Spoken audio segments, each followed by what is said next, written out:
Focus up, nerds. It's time to stack those 60s. Welcome to another episode of the Brawl podcast. A very special episode this week. The three of us have assembled in Richmond, Virginia. My name's Riley.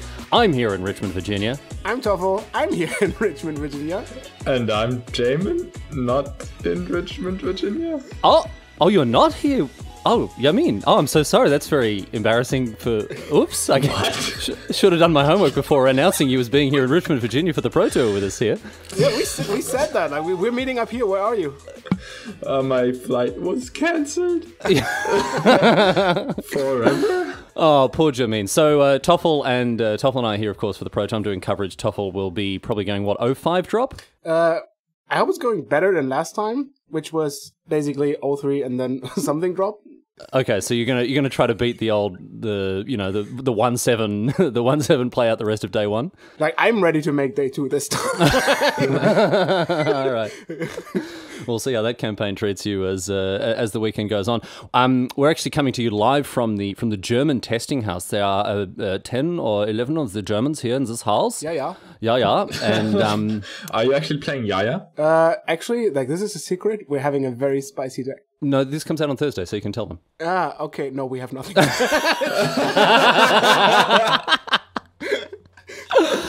Anyway, we are, of course, we'll get across what's happening here in Richmond during the catch-up, but the broader focus of this episode is going to be on, well, the reopening of the Brawl format with, again, a deck that we expect to make real waves with Brawl coming back online on Magic Online before too much longer.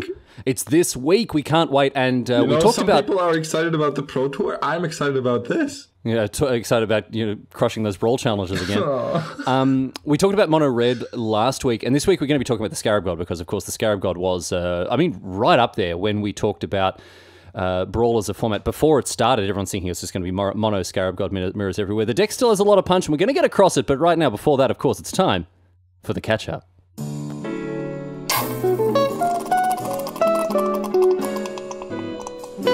It's time for the catch-up. So many stories to come out of the time that we've spent in the United States. I've been here for a couple of weeks. I came over a little bit earlier. And Toffel, you've been in for a couple of days. We're recording this on the Tuesday. So, Toffel, you've been in for 5 or so days, and you went to GPTC? Yeah, we actually arrived somewhat around 7 in the evening. And then we went to bed straight away because we were still having the same flight and not sleeping. Yeah, jet lag. So No, it wasn't jet lag. Like, for us, it was like 2 in the morning. So... it was 6 hours earlier, so we just went to bed, and then we woke up at 6:30 or something, ready to play the GP in the morning. I've never had this happen, that you wake up, it's like, wow, there's so much time. Usually you have to put the clock, it's like, wow, I had like 4 hours of sleep, and this is horrible. And then I was actually quite satisfied that there was no buys at the team tournament. Yeah, it's not often that you wake up from at 6 in the morning feeling like you've had a huge sleep in. Flying westward is just one of the best things in the world. It's really, really good. And you probably would have enjoyed, well, I imagine a fair bit of success at the GP, given you were so freshly rested. Well, there was something really awkward going at the GP. Our pool was bad. Like, this was really awkward. Like, I didn't order that. There was nothing, like, I wanted to complain something. Well, poor workman blames his tools, Toffel, but sure. You can always give Channel Fireball feedback about the GPs. Well, I mean, there might be a little bit behind that because the polls in general were very weird. There were polls with 6 to 7 copies of one common and 4 copies of a specific uncommon. Like, there was a poll having 4 ICs and other stuff like that. So it felt like from all the team GPs I played, there was a little bit different from the pool generating system. Oh, well, while Toffel was getting crushed at the GP, I mean, you were back in Berlin. What did you get up to on the weekend? I got crushed in a PTQ in Standard. I played a Storm deck in Standard, and it was fine. But that was the list you played 5-0 with, right? In the league? Yeah. It's huge fun. Like, oh my god, this deck's so much fun to play, but I don't think it quite has what it needs to, like, dominate Standard. And if you're interested in reading more about the deck, you can jump onto one of the many sites that I write for and see the write-up that I gave it in the wake of Yamin's success with it. I haven't played any Magic at all this week. I'm treating this as a bit of a holiday from the game, and traveling around the States it's been really, really fun. I went to Virginia Beach, had a great time there. Went over to Charlottesville, which is where Monticello is, which is Thomas Jefferson's old estate that he built on the top of a mountain. And then, came to Richmond, been hanging out with Toffel. Turned up at the testing house today, ready to go, ready to just, get stuck into some recording. And Toffel's like, oh, great, what are we going to do? I'm like, I don't know, this is your house. Like, you should have had a space prepared. We are sitting in what looks like a child's bedroom, right? Recording on a table, a desk that we moved all these like little statues and ornaments off from the entry hallway, from the corridor, right? We've dragged it into this 6-year-old's bedroom. It's amongst her stuffed elephants and piggy banks, right? And then I'm like, okay, we'll grab your laptop, we'll get recorded. He's like, oh no, I didn't bring any recording stuff. I'm like, you didn't bring your microphone? He goes, no, you said you would bring all of that sort of stuff. You said you would bring. Toffel, what's your defense? You didn't bring anything to make this recording. No, actually, I was asking before this. He said, like, do I have to bring anything? He's like, no, I have the microphone, I have the stuff, so I didn't bring anything. I have my laptop, but that's fine. I didn't say that. You said, I definitely didn't say that. I'm pretty sure I don't even on record, but I think on like kind of record, which was probably cut out. Oh, hang on. Actually, no. So I can go back through the unedited episodes. Yeah. When did I say this? Was this last week? I'm actually not sure if it was on the recording. It might sounds have like been somewhere. way too much effort for nothing. Wait, that sounds like us. Yeah. That sounds like Stacking Sixties mainstay. All right. No, Well- so okay. To my defense, I'm pretty sure it is like this, but I have maybe a different proposal. Okay, all right, go. We're here in this house, and there's like I would assume like a 10-year-old daughter, and she's having the room here. But we also found in the closet downstairs a mini tiger costume, Oh, why aren't you wearing that? and Okay. I'm not sure if that's big enough for me. Like it seemed very small, but either it fits very perfectly or it's a little bit too tight. Yeah. But maybe as a semi excuse, we can make like a thumbnail with that. Tiger. With you wearing this, okay, all right. Well, that's your punishment for not bringing anything to make this recording properly. We're gonna change your picture on the website to you in a tiger costume. There you go. So that's I cannot promise that it fits. It looks very small. well, we'll do it. But you're a very small boy. Yeah, but also, thank you. But I was like, this setup is just hilarious. Like we have to switch the back and forth. This is the other thing. I'm very sorry about the levels, but basically what we're doing right now, we're gonna get a picture of this taken because what we're doing right now is we have one pop filter between us. I'm holding onto the microphone. Toffel's holding onto the pop filter and switching it from one side of the microphone to the other whenever one of us wants to talk. Which is also like, this is not even the hardest part. Like we're doing the things all 3 times in a row because I just need to look at each other. And it's so hard. Because our faces, yeah, move the pop filter faster than that. Our faces are about 15 centimeters from each other. And we're just staring into each other's eyes the whole time. If this would be a date, I would say that's going well. Like, this is the best thing ever. Okay, Jamin, so how was your day? How are things with you, Jamin? I'm sitting in my room and, well, I'm also having fun here. Oh, Jamin. Listen, Jamin, we've got to get you on the PT, man. We've got to get you on the PT. Well, also, but we were meeting here. Like, it's not our fault that you didn't Yeah, I'm come. sorry. My flight that is very and my true. proto invite got cancelled. What we need Brawl RPTQs because you would absolutely crush them. yeah. Brawl RPTQs, like you just be a I'm shit actually into that. also like preparing for the next RPTQ because it's the team one, and I get to play it. Ah, so you can get carried. That's Yes. good. That's a good strategy. Yeah, that's the Jamin strategy. So one story I can tell is because I didn't make day 2, I spent the day in the apartment, which is very hot and like weird. And then I went to the supermarket outside because it was quite nice outside and bought some coconut juice in the store. Coconut juice. Yeah, that was like displayed and it was like, it's pretty... So what do? They put that in using an orange juicer and just crush the juice out of it? No, I think it's like the water. Like it's the pure coconut water. Yeah. And then they had real pulp in it. Mm-hmm. And I tried one and then I went back to the supermarket and bought another 3 because it was that good. You really like it? Yeah, I really loved it. It's one of these fads. Like coconut water became like a big thing. It was a big in Germany. It became a huge. Have you seen it, Jamin? Not like I drink coconut milk in Germany. Yeah, that's different though. That's like less. It's more viscous, that sort of thing. But it was a huge thing in Australia for a while. Like there was this coconut water fad, and I was just waiting for them to like move into other things. Like when you open a can of tuna. And then there's all the brine and like the tuna water. Imagine that. Imagine serving that. That'd be delicious. That sounds very horrible. And like they also have this weird thing that they have like the fat thing, and then they have like, we had an avocado dip thing, which was horrible. And it said like, specific kind of fat, 0. And then in the lower part, they said like other kinds of, like some artificial fats or something. It had a lot of real fat, but no artificial fats. No artificial fats, yeah. All the fat in it was just 100% natural. You just gotta make it sound good. I don't know. It was like really 200, 300 calories for like a decent portion, which is a lot, like really a lot. And then there's like, but 0 fat from this other source. Oh, yeah. We really should just cancel this Brawl podcast and just do a food podcast and talk about, because it always ends up coming back to food somehow or another. Well, we could sit here and talk about all the ridiculous and wonderful things in this country. America really is, it's such a fantastic place. There is so much that I love about it and so much that I can't stand about it. And just the contradiction between the two is amazing. We can sit here and talk about that all day. But we do have the episode to get on with. So let's get on with things and have a chat about the Scarab God.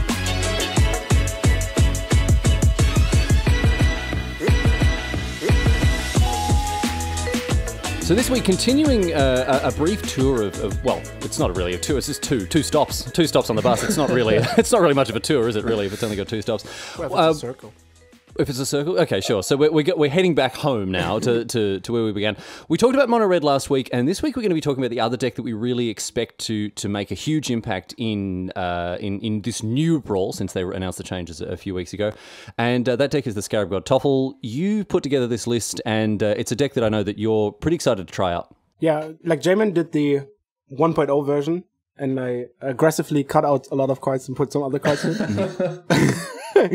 I think I actually marked them also. So, of course, it is about the Scarab God, and we're kind of shying away from playing a lot of creatures.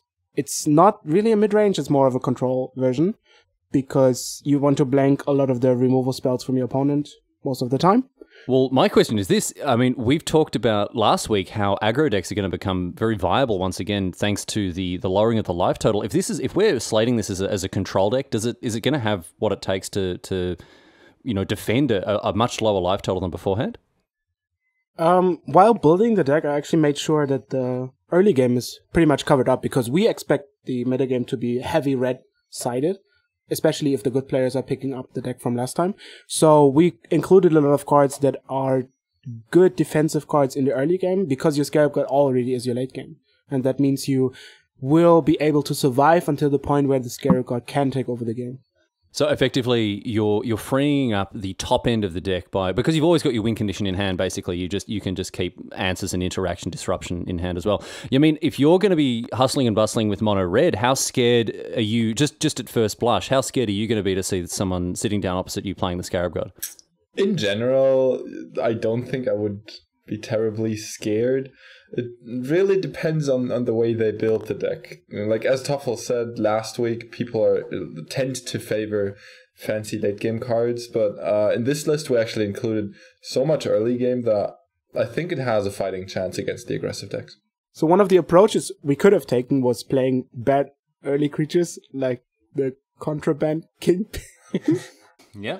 No, you got there. Well done. Well done. We've just, for listeners at home, we just spent about 5 minutes researching, finding out and discussing the name of that card, and Toffel then forgot it 3 times. This is our 4th take of this little bit, but go on, Toffel, and tell us about Contraband Kingpin. Yeah, so we could have played this because it's quite nice against mono red, and all the creatures that are bad in the beginning can be reanimated later, so they're quite reasonable as 4/4s and stuff. But I think they're still not good enough. You rather want to get rid of the opposing creatures, especially since all the creatures seem to be very resilient, like Karizev and Kendra comes back later maybe. So we chose to go the removal heavy side in the early game and really focusing on very few good creatures. We have Gifted Etherborn, we have the Hostage Taker and Gonti and Champion of Wits, and not much else beside that, maybe a Gearhulk. So I think instead of playing creatures as a defensive, which also can be hit by removal, like if you play the Kingpin and it gets killed by a Fatal Push or a different removal, then it doesn't serve you because it comes later, like back later in the game where it might be too late.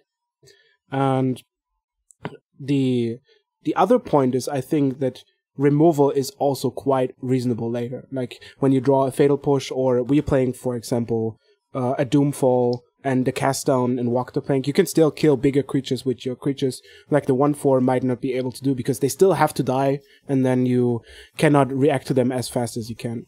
Yeah, you already said killing creatures isn't bad because you can just reanimate them, right? You'll just take them back with the Scarab God. Yeah, I mean, you can take your bad creatures, or you can take good creatures, which is also nice. And we're also deciding to play a little bit of questionable removal spells, like Golden Demise is nice, but sometimes a bit variance heavy if your opponent doesn't play cheap creatures. And Moment of Craving is also something that can be a blank most of the time, but then again, when those cards are not good enough, your opponent is probably not being in aggressive mood. I think something that's important to note is when you're playing cards like Golden Demise, cards like Moment of Craving, when they're good, they're just so good. They're going to put you so much further ahead than any other card would in that situation. And when they're bad, you're going to have stuff like the Hostage Takers. You're going to have Torrential Gear Hulks, and then obviously the Scarab God as well. You've got haymakers that are going to go toe-to-toe with whatever your opponent's playing. The cards that worry me as a sort of middle ground where neither the big expensive cards are good and the cheap removal's also bad is against stuff like Steel Leaf Champion. So how worried are you against like green mid-range decks where they might be too fast for your top end but too sort of resilient against early removal? Those decks usually only have very few very good creatures. Like, they play a lot of creatures that are medium, and because of the pull of Brawl, you can only play one Steel Leaf Champion. So that means the quite good removal you're playing, like the really decent 1-for-1 removal and Chupacabras and all this stuff, you only need one or two of really to defend yourself against the big creatures. Because the small creatures are, they're fine, but your goal is to prevent them from casting Galta, for example. So you play a lot of very heavy impact spells on 5 or 6, like Embolder's Clutches, which is really good against Galta, and the Torrential Gear Hulk, the Eldest Reborn and stuff, to just go over the top later and then maybe kill one or two creatures in the middle. Because all the creatures you're killing, you can also get back with the Scarab God. So it's not like you need to kill all the bad creatures. You can just block them later. And they, for example, don't have a removal for the Scarab God. So when you play Scarab God, which is almost guaranteed since it's your commander, you just block whatever's there. And then you beat them with their own weapons. Yeah, I think that's one of the really enjoyable parts of this deck is you don't have to bring... I mean, you do have obviously great creatures to bring back, stuff like Ravenous Chupacabra, but generally speaking, you'll want to reanimate your opponent's army against them. Well, that's also the point. Like, your creatures are nice, but you don't need them. Since your deck is full of removal, it's a self-fulfilling prophecy.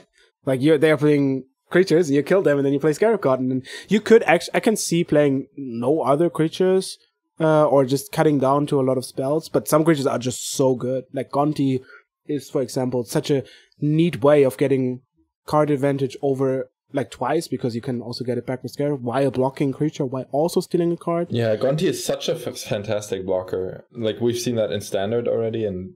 Yeah, it's a must kill for the creature decks because it has Death Touch. It can kill anything, and then against control decks, you steal a card, he's still attacking some of the time, so it's pretty decent. So is it a foregone conclusion then that we are going to run the Scarab God as our commander, as our finish here? Because, I mean, this was the talk of the town. When Brawl was announced, people were going, okay, it's just going to be the Scarab God. This is a point where Scarab God was completely dominating Standard. And already in Standard, we've seen the format move away from the Scarab God. Is it a foregone conclusion that we're playing with this guy? Like, is there any... Why is he the best man for the job? The best bug for the job? I actually think that people misunderstood Brawl. People, or rather not misunderstood, but misevaluated the constraints that it put onto building decks. Because people were used to those blue-black mid-range shells that were dominant in Standard last season, and those don't really work in Brawl because you have to play one-offs, and like the power level in Standard drops off a lot after you like play the good cards. And I think people misevaluated how Brawl decks would look like. So you can't really say that Scarab God is super dominant in Brawl just because it was dominant in Standard. I disagree. So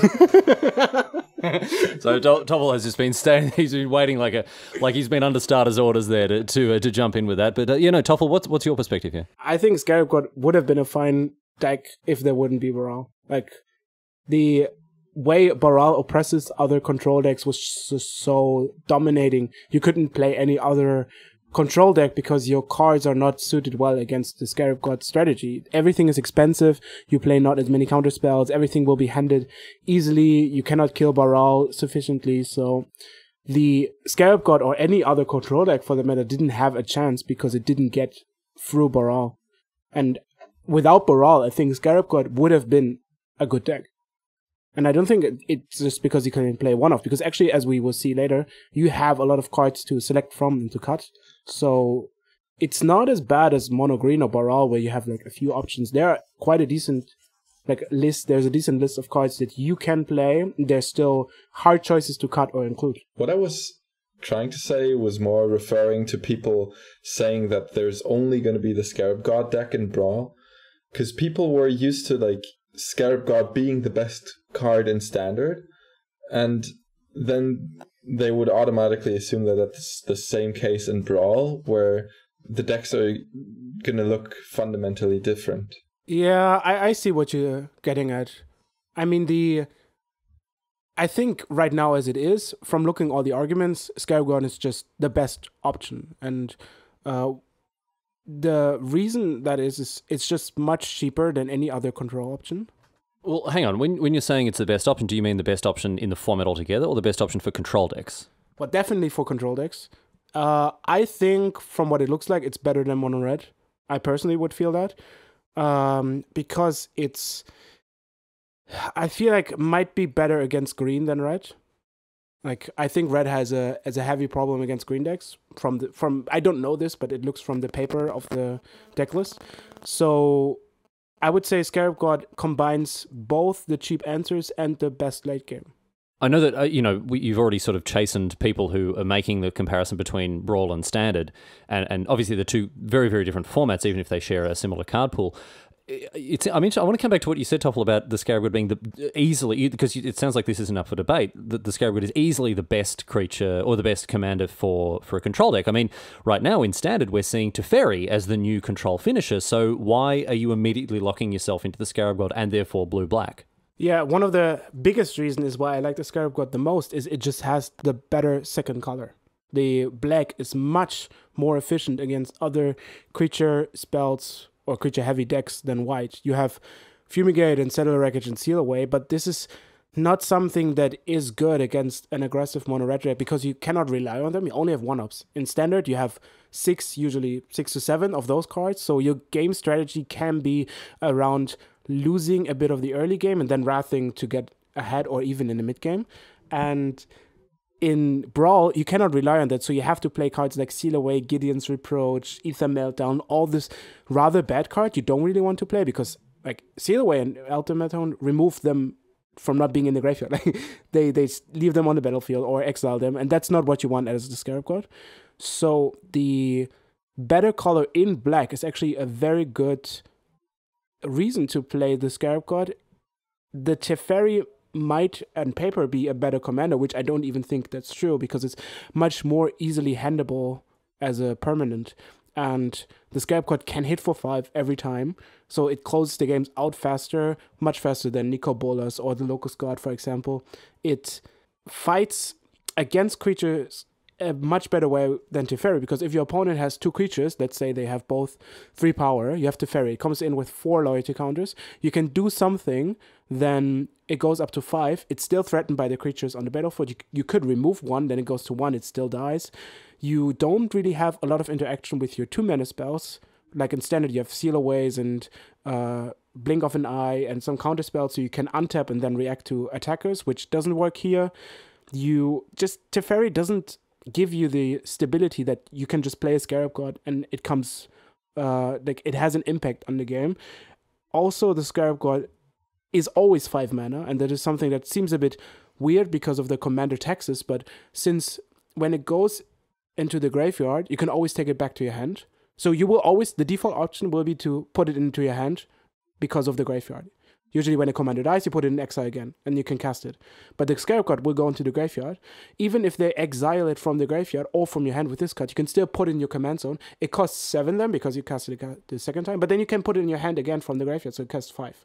So it will always be basically no tax. Yeah, like you can. So we've got the Scarab God sailing down to the Cayman Islands to join up with Galter. Like we asked the text advisors from last time, and they said like, yeah, no, just play Scarab God. There's just literally no text on them. No tax. I think, well, Galter's a little bit different because she just never pays the tax, right? She's got ways around it. But this one here with Scarab God, he's using some real loopholes. He's really jumping through some of those tax hoops, huh? But sometimes the lawyers get him, right? Like if your opponent Raskus contents it, then you gotta pay the taxes like anyone else would do. Yeah, but you only have to pay it once. Yeah, of course. Because then it's on the battlefield again, and if it dies, it goes back. So I see your point. It's like a agreement, like what do you call it? The deals where you just pay something and then you don't have a lawsuit. Settlement. Yeah, an out-of-court settlement. You're just like, okay, this is a one-time fine, and then we're just good. You know, you've been a bad boy, but you have to go. And those are like 7 arguments for the Scarab God, which I don't see on any other side of the cards. How did you count to 7? Yeah, I think we're closer to like 4. But... Yeah. Okay, I can tell. It's cheaper than other commanders. It costs 5, right? That's thought we were comparing Scarab God and Teferi. No, just against the reasonable range of commanders. It's cheaper, it's 1. It closes games faster because it can attack. That's 2. It has the better second color. It is only, therefore it's also only 2 color. Like, you could play Nico Boz that's also black and red, but you don't need red because your black already does it. It fights creatures because it's a creature on the battlefield. It can block. It can block, it can, if you pay Teferi, your opponent just attacks. It doesn't matter. It doesn't give options. It still steals your opponent's creature. It goes wider on the battlefield. That's 5. Well, that's actually 7. You didn't count. No, it's 5. The text is always Yep. text is always 5. Okay, if you start saying stuff like the art is sweeter, then I don't think we're not gonna let you carry this one. No. There's actually a quite hidden 7 point. Yeah, which That's the secret one. Yeah, and we will say that next time. Okay, there you go. 7 good reasons that you should be playing the Scarab God as your commander in Brawl. Yeah, and number 7 was surprising. I'm so sorry that this podcast has devolved to a clickbait podcast already. Toff, I'm very disappointed in you. Anyway, that could be the good thumbnail, like the good episode, like 7 reasons to play this game. I hate this. I hate this so much. Is that the title of the episode? It's so frustrating. Like, I hate it's like, newspaper headlines were designed to give you the whole story in as few words as possible. And now that it evolved to, you won't believe this thing that this person just did. It's like, well, no, just tell me what it is. And then I'll decide if I believe it or not. Yeah, because nowadays the papers are paid by views and time of views because of advertisements, so they want you to stay on the site as long as possible. Yeah. And earlier, when you had newspapers, you just bought 1 copy of it, and that was your payment. So one thing I find interesting about that is, when you browse, like, especially for, you want a list of something, whatever it is, right? A list of the best X or the worst Y or whatever, right? Commander. But if I ever click on a site that takes me to like a slideshow that I have to reload the page every time so they get more clicks for advertising, I will then exit that page, go back to like Google and scroll through the other results to find a one that doesn't have and I'll usually take more time looking for one that doesn't make me do this than it would have taken to just click through the entire one in the first place. So it's more it's the worst. But it's less efficient use of my time just because I hate that so much. Like, there's a German newspaper who's very known for clickbaiting and stuff. Is it Bild? Yeah. And I like to listen, like, just to get an overview of what they're saying, just to feel the absurdness of their articles. Yeah. There's a great subreddit which is called Saved You a Click. Yeah. Where they take the clickbait title and tell you the answer to it. So it's like, did Prince Harry's ass fall off during the ceremony recently? And then it just says, no, it did not. So like it'll, if you're ever interested in digesting clickbait in a much more pleasing way, you can head to that subreddit. Yamin, I want to ask you a question here because obviously, Toffel was the sort of primary architect of the list that we've put up, and the list, of course, available for those of you who aren't aware of this. We always put the lists we discuss up in the show notes, so you can jump on the website and find the list there, stacking60s.net. Yamin, you obviously would have had a look at this list, and what are some of the cards that you noticed that are kind of missing here? Not necessarily ones that are definitely needing to be included, but what are some of the other cards that are sort of worthy of discussion of being included in a deck like this? One of the first cards I think about when thinking about blue-black control Highlander style, right, with the singleton restriction in standard is sweepers, right? Because control decks usually run sweepers, and one we're not running currently is the Saga from Dominaria, Phyrexian Scriptures. It's the 4-mana one that turns one of your creatures into an artifact, and next turn it destroys all the non-artifact creatures. Do you feel like the abundance of 1-for-1 removal might need a little bit of support with a sweeper effect like Scriptures? Sweeping the board is a great effect, but letting your opponent know that you're about to do it next turn is kind of awkward. They also get to hit you once more. Yeah, I don't know. Maybe I'll try it out in the future, but I wouldn't be super stoked about. No, I can't say that. Just leave it at I'll try it out in the future or something. So I think actually it might be that Phyrexian Scriptures is an include, because your opponent gets heavily punished for putting out too many creatures. You don't have to put the counter, so you can just, like, usually the gameplay goes as you're putting the counter as one of your creatures, which, surprise, won't probably happen as often because you won't have any creatures.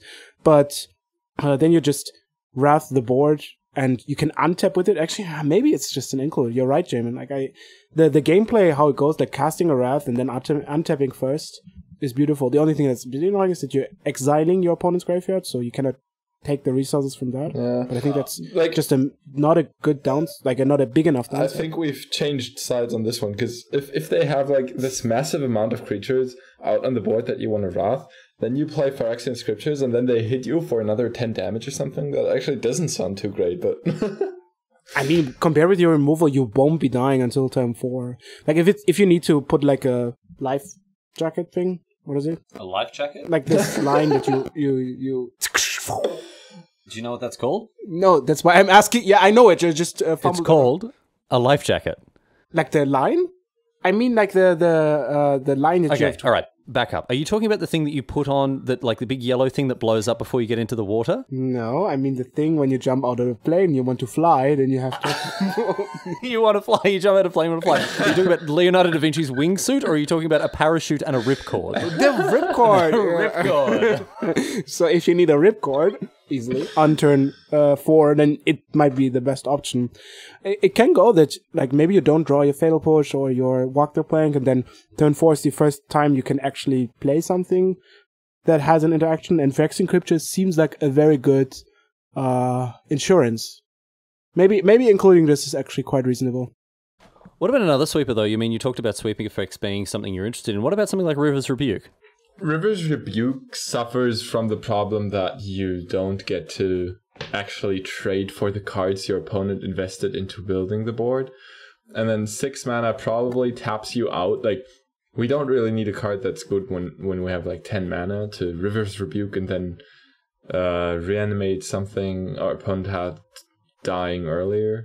I don't think I would include that card, but I'm sure... Well, I think that the problem here is that River's Rebuke is typically very good when you can then swing in for a huge bunch of damage, when you're playing a more tempo-focused game, or you've got a board state built up. This deck doesn't seek to do that. We're playing a creature-light version that doesn't look to build up a board. It wants to keep the board empty and then eventually overtake the game, whereas River's Rebuke, best case scenario, really you want it to be 6 mana sorcery, you win the game.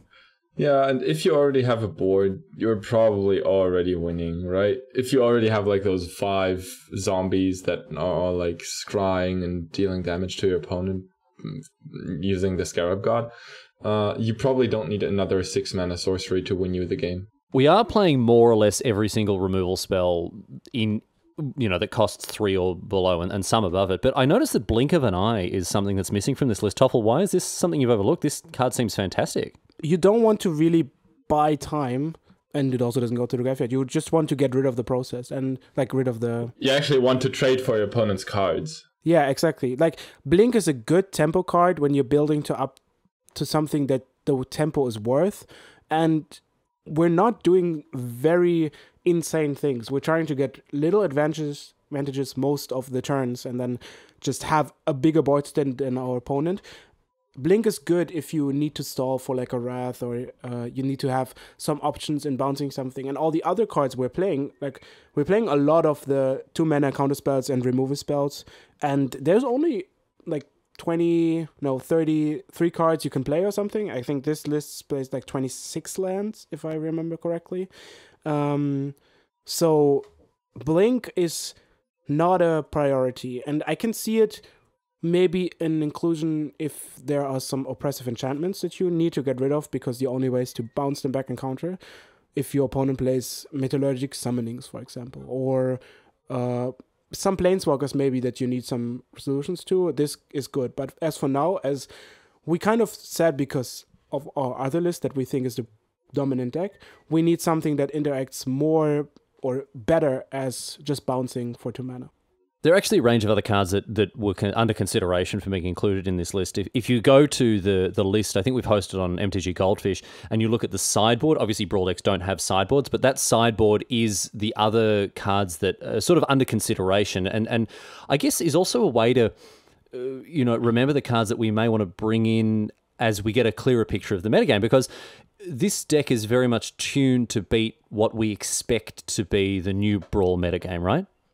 It's a bit tuned for not knowing what the metagame is. Like, the cards we're playing are just good on the surface. They're doing what they promise you to do, and they're not very specific. Like, Cast for Blink on Eye are specific against enchantments, or if stuff gets really fast. And we have a lot of other cards included, like Hour of Glory and Multiform Wanderer or Filigree Familiar, Noxious Gearg. All those cards are not solid enough as a one-off to be in the list because they're not as stable. And you could include them if you are targeting a specific metagame that might evolve. If Galder becomes more oppressive than Mono Red, you probably want to play Noxious Gearhike, for example, because it's such a good thing to Noxious Gearhike Galder. Yeah, all the clunky removal becomes way better against Mono Green. Yeah, or if Mono Red is even more oppressive than we think, then Filigree Familiar could be a good solution, maybe a Walking Ballista, and you have a good option of reacting to the metagame, because this list right now is just a collection of cards that are good from the thing we expect, but you could, in either direction, tune it more. So I guess as a starting point, it's really important to identify that, yeah, there are just some generic kind of good stuff cards in this list that can certainly be subbed out, much in the same way that, your game one list in a standard or a modern tournament then gets improved game two once you get a clearer picture of that individual matchup. Once we get a clearer picture of the overall Brawl metagame, we'll be tweaking and tuning this list. Well, that's just about it for the Scarab God. It's been really interesting to talk about. I kind of like the position I'm in here between you two, with Toffel on the sort of the hard control deck and Jamin on the low to the ground aggro deck, and so much so actually that we are going to run these two decks as our feature match for this month. So keep an eye on the usual channels, because you'll be able to see the result of the showdown between Toffel and Jamin playing their respective decks. Or maybe we should get you to play the other person's deck. No, that would be cruel. I just press concede. Scarab God is just better. Actually, good game. I won the die roll. I concede. Yeah, that actually doesn't work at all, because then you can just completely dag at Jamin by saying, oh no, it's terrible. See, I lost every game because you can see. Okay, never mind. I just mulligan to 4. It's like, oh, I never got a playable hand. Who built this prep? Okay, that seems like a very bad idea. All right, we'll get these two facing off against each other. But as we said, we will be updating these lists, and we'll keep you abreast of all the developments that we make to both Scarab God and, well, Mono Red, I guess. Jamin, you're still sticking with Chandra? Yeah, probably. I'm so excited because, it actually comes out tomorrow. We can actually get back to playing Brawl tomorrow. Well, tomorrow as in, is it actual yesterday, because this is coming out on Thursday? Yes, don't you know that I always switch the time direction when I'm talking about the future or the past? So when I'm really confused now, because this conversation happening on a Tuesday. Is Brawl happening tomorrow as in Wednesday, or is it happening yesterday as in Wednesday? Yesterday as in Wednesday. The time direction, so he's time left. But you should be timed. Okay, right. I am just I'm buried under about 5 layers of temporal confusion here. Brawl is back, or will be back, or has been back, or whatever. I don't really know. I don't even know where I'm in time right now. Have been back done. Yes, something like that. Anyway, be sure to keep an eye out for our feature match and any further additions we make to this list. But for now, we're going to wrap up the show. But of course, before we do that, Jamin, let's dive into that mailbag.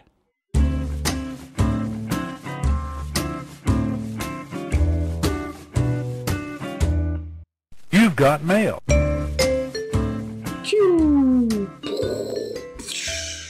That was me diving into our whole big bag of mail. Oh, like Scrooge McDuck? Yes. Is that Dagobert Duck? Okay, what? Sorry, what's his name in German? Dagobert. Taco Bell duck. Dagobert. Dagobert. Oh, Dagobert duck. Yes, Yeah. Dagobert. I think Scrooge McDuck is a much better name. But that sounds like, oh. All right. That sounds like, oh, you're Scrooged. That was a very nice say, Toffel. What's Donald Duck called? Donald. Okay, so his name doesn't change. No. Well, no, you just have to and- pronounce it in a German way. Donald. But also, like the little kids, Yeah. we call them Tick, Trick, and Truck. Truck got left out. Wow, Truck really did bad. So instead of Huey, Louie, and Dewey, it's Tick, Tuck, and Truck. Tick, Trick, and Truck. Oh, Tick, Trick, and Truck. Yeah. Poor Truck. Well, the other two have a whole truck to play with. But hang on, so that means his name is Truck Duck? Well, because he's with an A. His With Uncle an A, Donald. actually. It's Truck. Oh, Track. Yeah. Oh, so it's No, but in German it's actually truck. Truck. Yeah. Okay, all right. Why is it Duck and not Ent? Copyrights? Oh yeah, there was already a popular German cartoon called Dagobert Ent. Also, No, the car. how dumb would Donald Ente sound? Is it It's Enter? also good. Yes, it's an Is Ente. it? Oh, I thought it was. Oh no, Ent is the tree folk from Lord of the Rings. It's not that's Ent. Ent. Wow. That's an Ent. Yeah, no, I thought. Yeah. I get Why is confused. this like? Why are we even talking about cards anymore? I don't know. in this You're the podcast? one who brought up bloody Dagobert Duck. I was. I think if in an alternate universe, the name for our podcast would have been "Why do we even talk about?" Yeah, it's like a would've been- language podcast then, and we just correct each other's spellings. It would have been in inverted commas a Magic the Gathering podcast. It's not actually. Yeah. Anyway, Yamin, you've got some mail this week. What's going on? Right, we were at the mailbag. Yeah. Did you forget? Welcome to Jamin's Mailbag, where I, Jamin, will read out your mail. This week, we've got mail from Zenzab. Zenzab writes, how much redundant synergy do you need for a commander? For example, Journey to Eternity or Monument to Folly in Muldrotha. So what Zenzab is asking is, if you play Muldrotha, how many effects that require cards from your graveyard will you play additionally? And in general, it's obvious that you'll always play the good ones, right? Like, you will probably play Journey to Eternity in your Reanimation or Graveyard Synergistic Muldrotha deck. But since you're already playing cards to enable Muldrotha, probably, to get cards into your graveyard, yeah, right? You're probably somehow milling yourself. Those cards will, in general, go up in value because you're already putting in some work in your deck to make Muldrotha or your commander in general good, right? This doesn't only apply to graveyard synergies. You're spending some amount of cards in your deck to make that synergy with your commander work. So those other cards generally go up in value, and I would include most of them as long as they're good enough. So I guess generally speaking, we can kind of break it down very simply by saying, like, if your commander is incentivizing you to do like a cool thing, then you should probably try to include other cards that either help to have that cool thing happen or do a similar cool thing that is then powered up by the general strategy you're playing. What Riley's saying is, do cool things. Do cool things. Whenever possible, do cool things. But, I mean, what are some other commanders that are sort of, you know, that are not synergy dependent but synergy driven that might benefit from, you know, overloading them with cards that will, you know, forward that game plan? If you're playing a Joyra deck, let's say, right, with like cheap artifacts and cool card drawing stuff, so you're playing artifacts to make your Joyra good, or like to get value out of that synergy, you're probably also going to play cards like Reverse Engineer, because you already play all these artifacts, so why wouldn't you just get mana out of them? Okay, that makes good sense. And, like, you know, this is very distinct from a commander, say, like Nicobolus Godpharaoh, where there aren't really huge synergies to exploit, so you just kind of put the best cards possible. But then, you know, you compare that with Slimefoot the Stowaway, like, you are definitely going to want as much Saproling synergy in there as possible. And that the card just kind of, like, it explains that to you pretty simply. Yes. Maybe when you play Kamina, you want to play other merfolk. Okay, all right.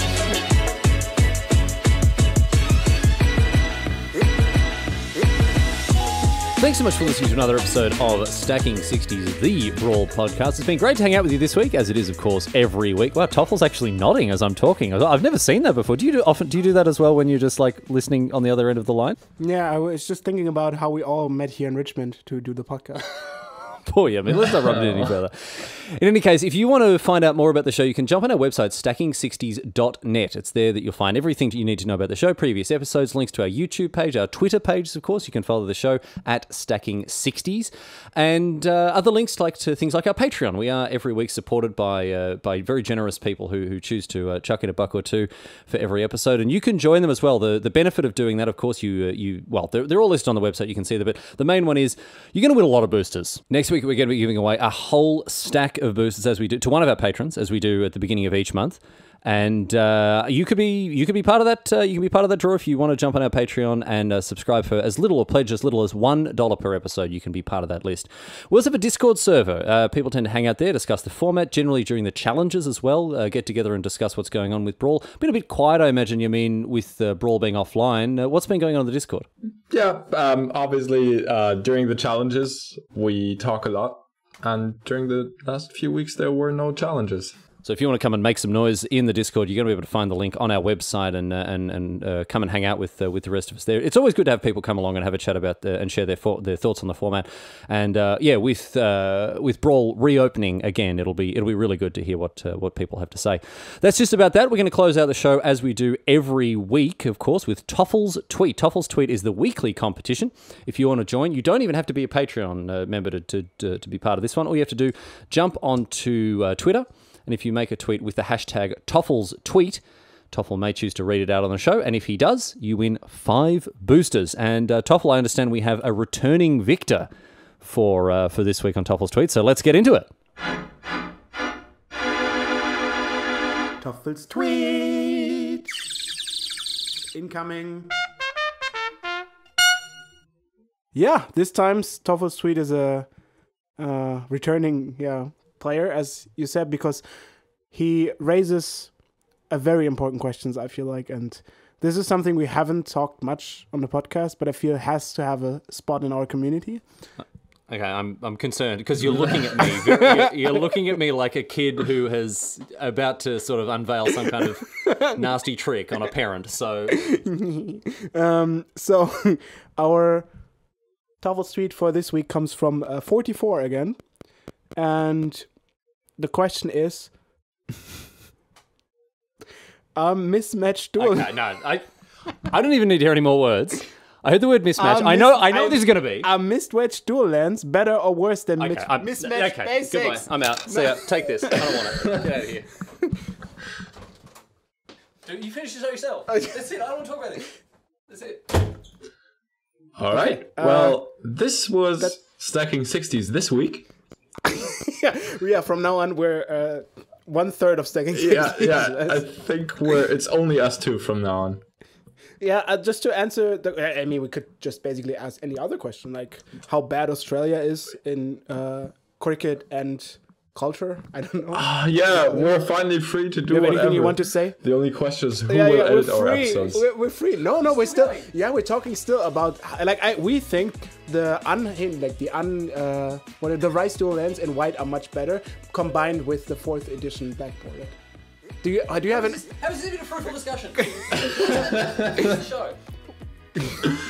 All right. So I think like from the Glacier Fortress, if you take. Just finish the show. We're done. That's it. Okay. Thank you for listening, ladies and gentlemen. We'll be back next week with more Stacking 60s. It's over. We're done. No, that's it.